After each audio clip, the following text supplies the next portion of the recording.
اليوم غنهضروا على واحد المفهوم يقدر يغير المجرى ديال الحياة ديالك 180 درجة. مفهوم كيتسمى قوة الاستغناء. بزاف منا كيسحاب ليه بلي القوة هي تمتلك كلشي، يكون عندك بزاف الفلوس، بزاف الأصدقاء، بزاف النجاحات. ولكن الحقيقة هي أن القوة الحقيقية هي فاش كتقدر تستغني. الاستغناء ماشي هو الفقر، ماشي هو أنك تعتزل الحياة. الاستغناء هو أنك أنت تولي سيد راسك، وما كاين حتى حاجة خارجية كتحكم في الذات ديالك أو في السعادة ديالك. فاش كتستغني كتخفف الحمل من فوق كتافك، وكتولي كتمشي في هاد الحياة وخفيف بحال شي طير.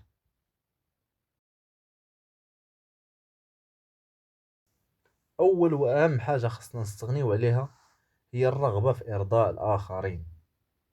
شحال من مرة درتي شي حاجة غير حيت حشمتي تقول لا؟ شحال من مرة ضيعتي وقتك وجهدك وصحتك باش غير فلان أو فلانة يرضاو عليك؟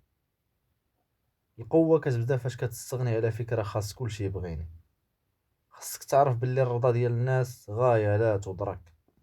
فاش كتحرر من السجن ديال شنو غيقولوا عليا الناس، تما كيبدا العمر الحقيقي ديالك. الاستغناء هنا كيعني انك كتحترم راسك، وكتعرف باللي قيمتك جايه من الداخل ماشي من التصفيقات ديال الاخرين. اللي بغاك غيبغيك بحقيقتك، واللي ما بغاكش راه غيلقى السبه واخا تعطيه عينيك. بزاف ديال الناس عايشين في حبس السوارج ديالو عند الماضي، كيبقاو يعاودوا في السيناريوهات القديمه. كون غير درت هكا، علاش وقع ليا هكا؟ قوة الاستغناء كتجلى فاش كتقول هادشي اللي وقع وقع، كان درس وتعلمت منه، ودابا غنلوحو ورا ظهري. الاستغناء عن لوم الذات هو قمة الذكاء العاطفي. الخطأ اللي درتي البارح ماشي هو انت، هو غير تجربة خديتيها. فاش كتسمح لراسك تغلط وتسامح راسك، كتحل الباب لراحة البال. الماضي خيط قديم، الا بقيتي شاد فيه غيجرك لتحت، ولا قطعتيه غتزيد لقدام. بزاف منا كيحبسوا حياتهم حيت كيتسناو الكمال، بيرفكشنيزم. كتقول حتى يكون عندي احسن ماكينه عاد نخدم، او حتى نكون واجد 100% عاد نبدا. هاد التعلق بالكمال هو في الحقيقه عائق. الاستغناء هنا كيعني انك تستغني على فكره لازم يكون كل شيء ناضي من الدقه الاولى.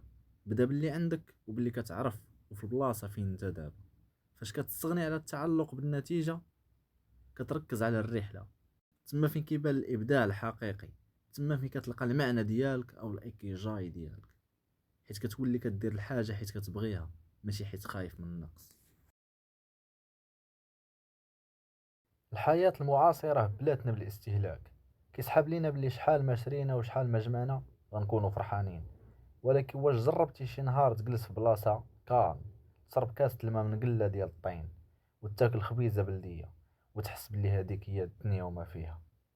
الاستغناء المادي هو انك تفرق بين اللي محتاج ليه واللي باغي تفتخر به.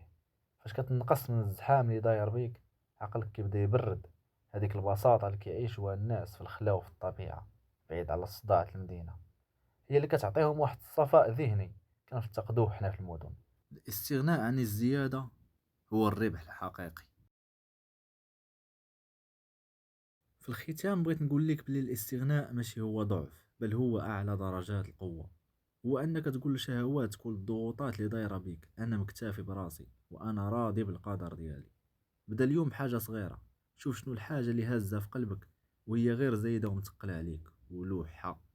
واش هي فكرة سلبية؟ واش هي علاقة سامة؟ واش هو خوف من المستقبل؟ استغني عليها وخلي بلاصتها خاوية لراحة البال والرضا. تذكر ديما، من استغنى بالله أغناه الله عن كل شيء. شكرا حيت كملتي هذا الفيديو، وكنتمنى لك حياة مليئة بالهدوء والاستغناء الجميل. تواصلوا معايا في التعليقات وقولوا لي شنو هي أول حاجة قررتي تستغني عليها اليوم.